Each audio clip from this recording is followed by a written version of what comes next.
Welcome to Rate the Audits, where we put misconduct on display, explore police and legal content, protect rights and demand accountability. This episode is brought to us by I Am a Good Citizen. Be sure to check the link below and subscribe to his channel and give him the credit he deserves. In this episode, Auditor Good Citizen is calmly filming outside a police station for his independent journalism work when a sergeant comes charging out, demanding to know what his story is about. The questions don't stop, and neither does the pressure. Then, without warning, the sergeant snatches his phone and launches an unlawful Section 43 search. But this power trip doesn't end the way he planned. Good Citizen takes the fight to HNK Solicitors, sues the sergeant and the force, and walks away with a payout that makes this one of the most expensive mistakes they've made. Any reason why you're filming the police station? Yeah, there is a reason, yeah. What is the reason? Can you please identify yourself first? Sorry? Can you please identify yourself first? I'm Sergeant Mark Coates. Sergeant Mark. And shoulder number? Shoulder number's there. 5377. Yep. Okay. Yeah, I'm independent journalist. I'm gathering footage for a story. You're an independent journalist? Yes. Have you got a press pass? I'm independent. So. Okay, you don't work for anyone then? So do you know what independent No, but is? as in, are you working for a particular company? No, I'm independent. I work for myself. So what is the purpose of filming today? Just gathering some footage for a story, sir. What's the story? I cannot tell. I'm still working on it, so I cannot say. But what is the reason that you're filming? Because this is a secure police building. Yeah. We also have to ask questions why people are filming. Yeah. And I told you. You said it's for a story, but you haven't told me what the story's about. But I don't have to tell you about the stories, but I'm still working on it, right? So it's not finished. If it's finished, when I publish it, you'll see what the story is. But I'm still working on it, so I don't want to compromise my story. You're not going to compromise the story, because I'm not. From my point of view, I just need to be happy you're here for the right reasons. Yeah. Because police officers and police buildings are potential targets. From the moment the sergeant walks out, it's clear he's not here to assess facts. He's here to satisfy himself. He presses the auditor instantly, asking what his story is about, and when he doesn't get the answer he wants, he comes out with this gem. I need to be happy you're here for the right reasons. That's not policing the law, that's policing his feelings. He tries to prop up this personal comfort test by claiming police buildings are potential targets. But that's a catch-all excuse with no evidential weight. Almost anything could be called a potential target if you stretch the logic far enough. The problem is, the law doesn't give officers the power to act on personal unease. It requires reasonable suspicion based on facts. Here, there were none. Just a sergeant who didn't feel happy with what was happening. So I have to be happy, the reason why you're here. So how can I make you happy? By telling me what the idea is your story is about. I cannot tell you about the story. I'm just gathering some footage, so I'm an independent journalist, and that's it really. But you've got a story in mind. Yeah, I do have a story in mind, yeah. So I need to know what that story is about. Is it to do with what security like around the police building, what the coming and goings? I cannot tell. Because the route we're going to go down is you're going to be stopped and searched under Section 43 of the Terrorism Act, whereby we will seize your phone, we'll look at your phone and say, look at it's going to seize my phone? We can seize your phone if we feel we have to. What grounds, sir? Under Section 43 of the Terrorism Act. But what grounds? What grounds? I'm just telling you, let me explain. Okay. Under Section 43 of the Terrorism Act, you can be stopped and detained and searched. And part of that search, we can look at your phone and we can see what photographs you've got. Yeah, but don't turn your phone off. No, I'm not turning my phone off. Turn your phone off, we will see. No, I'm not turning your phone off. Right, so that's the route we can go down. I'm not saying we will go down that route. At the moment, I'm not satisfied. The reason why you're filming here, you've told me it's for a story. Yeah, I'm an independent journalist. Yeah, you told me that. Yeah. But you can't tell me what the story's about. Well, do not turn your phone off. No, I'm not turning it off. I don't want. I'm going to seize your phone now. Do not turn your phone off. No, I'm not turning it off. I don't want. No. I'm going to seize your phone now. I'm not turning. Hold that, John. I'm going to seize your phone at the moment under Section 43 of the Terrorism Act because you seem to be trying to turn it off. No. Just because I couldn't hold it. Please keep recording. When the sergeant can't find out what his story is about, he threatens to go down the route of Section 43 of the Terrorism Act. That's a power reserved for when an officer has reasonable suspicion someone is involved in terrorism.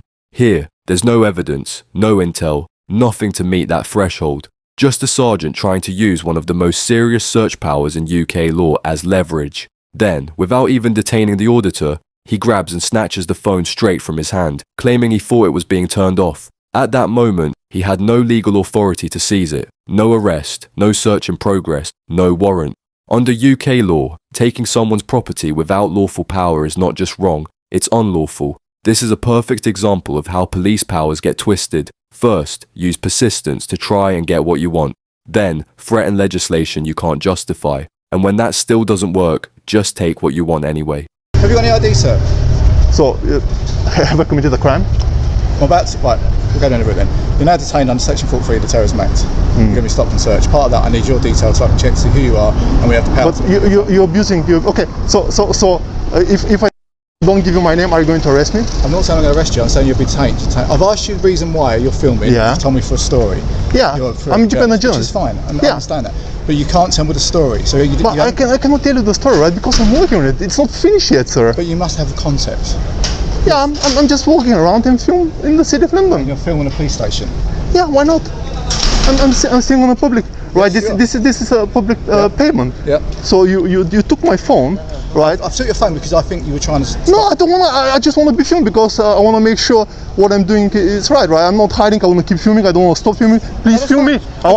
Can I have? So you seize my phone, and I'm not happy with seizing my phone. We haven't seized it. We've taken it off you. Well, we take it, but it's not in me. It's not in me. No, I don't want to turn it off. I want to continue filming. Can I have my phone and continue filming, sir? At the moment, you're detained under Section 43 of the Terrorism Act. Part of that is we are going to examine your phone for photographs you've been taken today, and power to do that. It's under Section 43. And also, I need to do some name checks on you, so I need some of your ID. When the auditor pushes back, pointing out that his phone's already been seized and he wants to keep filming in public, the sergeant tries to wriggle around it. We haven't seized it. We've taken it because we believed you were going to turn it off. That's a nonsensical distinction. The second you take possession of someone else's property against their will, without legal authority, it's a seizure, whether you call it that or not. Dressing it up in softer language doesn't make it lawful. He then makes his real intention clear. They've detained the auditor under Section 43 so they can examine his phone for photos and videos, claiming that power comes from the same legislation. While Section 43 does allow an officer to search for evidence relating to terrorism, it only applies where the original detention is lawful, and here it's not. No terrorism suspicion was articulated, no reasonable grounds established, just an officer fishing for a reason to go for a journalist's work. Okay, so if I don't give you my name, are you going to arrest me? Not particularly, but we will make some more inquiries. The quicker we get your ID, the quicker we can check.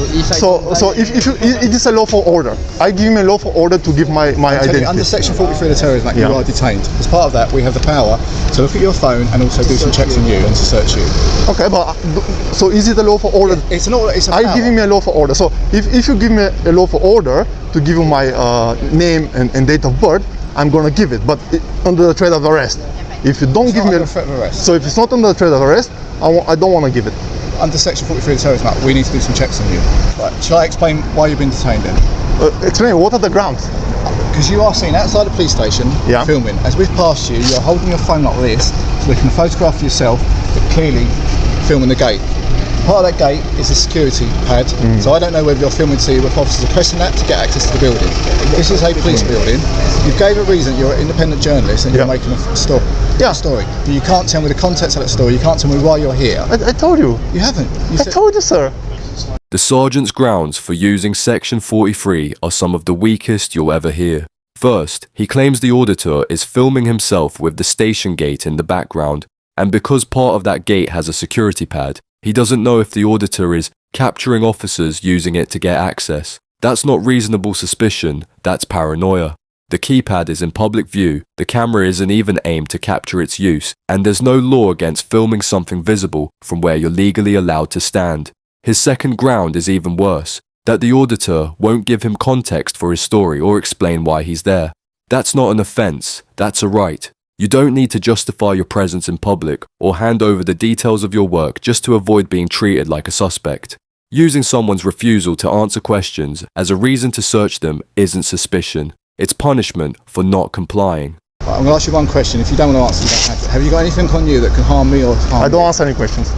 I'm Sergeant Mark Coates, warrant numbers 218186, attached to Southwark Police Station. You are 218186. You are detained under Section 43. I don't agree. I don't agree with any search seizure. I'm gonna file a civil claim against you because you're violating my rights. I'm staying on public property, peacefully exercising my rights to film in public. I've done nothing wrong. I haven't seen you done anything. What grounds do you have to believe I'm a terrorist? I didn't say you were a terrorist. So why are you using Section 42 of Terrorism Act if I'm not a terrorist? Because you are filming outside the police station. But you said I'm not a terrorist, sir. I didn't say you're a terrorist. I said you're detained under Section 43 of the Terrorism Act. So do you think I'm a terrorist? I didn't say you were. Why using Section 43? You have to have a reasonable grounds to believe I'm a terrorist. Because you're seen outside the police station filming a keypad and officers going in and out. But that's not real on the ground. But in this current role, obviously, a lot of police officers are targeted by people who wish to do us harm. You don't have reasonable grounds, sir. This is where the sergeant's entire case falls apart. When challenged on what grounds he has to believe the auditor is involved in terrorism, he flat out admits that's not his belief. That's a catastrophic mistake. Section 43 of the Terrorism Act can only be used when there's reasonable suspicion of terrorism. By saying that suspicion doesn't exist, he's just admitted there's no lawful basis for the detention. Instead of correcting course, he hides behind the legislation's name, repeating that the detention is under Section 43 without addressing the legal threshold it requires. It's a hollow recital, as if simply invoking the section number is enough to make it valid, when in reality, he's already destroyed the grounds it depends on. You're violating my rights with this search. I don't agree on that. I'm going to file a lawsuit against you. This is absolutely illegal what you're doing. I do not agree on searching my back. You may not agree on it, sir, but I've tried to explain on a number of occasions. Yeah. I don't agree on that. This is unlawful search of my back. Unlawful. Sorry, what are you expecting to find, sir? You have to tell me what you're expecting to find from my back. Under Section 43 of Terrorism Act. What are you expecting to find, sir? There may be evidence that you are using... Like what? If you're not going to keep talking over me, I'm not going to be able to explain to you. Okay, you have to tell me before starting the search, actually. Can you tell me what you're expecting to find in my back and in myself? I'll explain to you, you've been detained under Section 43 of the Terrorism Act because we have the power to search your phone and your bag and you for any article... But you have to tell me. You have to tell me. You don't want to talk or you don't want to talk? I just want to understand. Any articles that you may use in the event of planning a terrorist attack. Like what? Any article. A camera, a weapon, anything. The fact that the auditor has to teach the sergeant basic search procedure is embarrassing enough, but it's also telling. While going through his belongings, the sergeant is reminded that he must state before the search exactly what he's looking for. That's not a favour to the person being searched, it's a legal requirement. Under Section 43 of the Terrorism Act, and in fact, under all UK stop and search powers, an officer must inform the person searched of the object or type of evidence they are seeking. This is to ensure the search is transparent, proportionate, and within the limits of the power being used. Without stating the target of the search, there's no way for the person to know whether the officer is acting lawfully or straying into a fishing expedition. Now people think I'm terrorist now. No one thinks that, sir. Yeah, sure. I'm here, you're searching my back like I've done something wrong. Crazy. Can I also have the water, please? If you don't mind, you'll have that when we're finished with the search, okay? Okay. I don't know what's in there. Oh, okay. Just for safety. Sure. Everyone's safety. Okay. The thorough search by the sergeant. Sorry, who are you, sir? PC O'Neill. PC O'Neill. Okay. And your shoulder number, please? 5459. 5459 Sierra Oscar. I've contacted a solicitor and the solicitor sent a claim to the police. This right here is the result of Sergeant Mark Coates' arrogance and misuse of power. HNK Solicitors confirm a £1,500 payout, and that's not coming from his wages. That's your money, taxpayer money, paying for an officer's unlawful behaviour. The statement spells it out.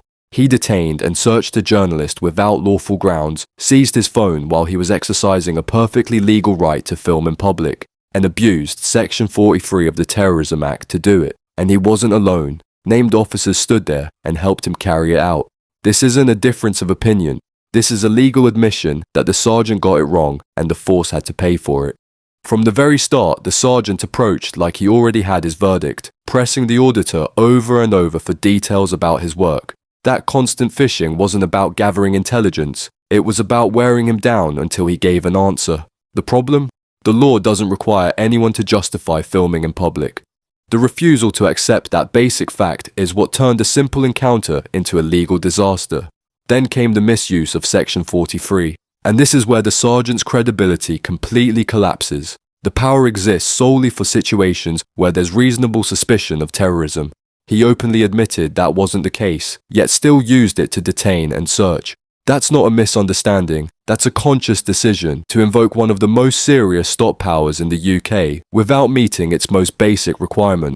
Once that admission is made, everything else that followed was built on sand. The unlawful seizures made matters even worse. The first phone was snatched before any lawful power was in play, under the excuse it might be turned off, a reasoning so weak it wouldn't survive 30 seconds in court.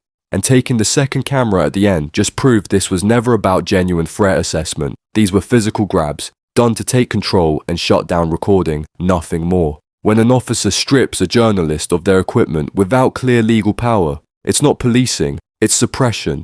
What makes this even more frustrating is how avoidable it was.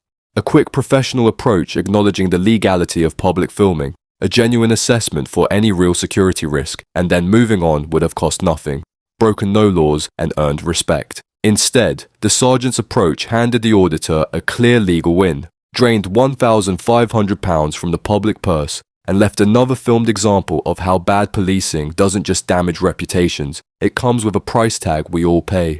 That's it for today's video. If you enjoyed this episode, don't forget to like, comment, and subscribe. It really helps me continue with my independent coverage. Also, don't forget to check out Good Citizen. His channel is linked in the description. Show him some love. Thanks for watching. This was Rate the Audits, and I'll see you in the next one.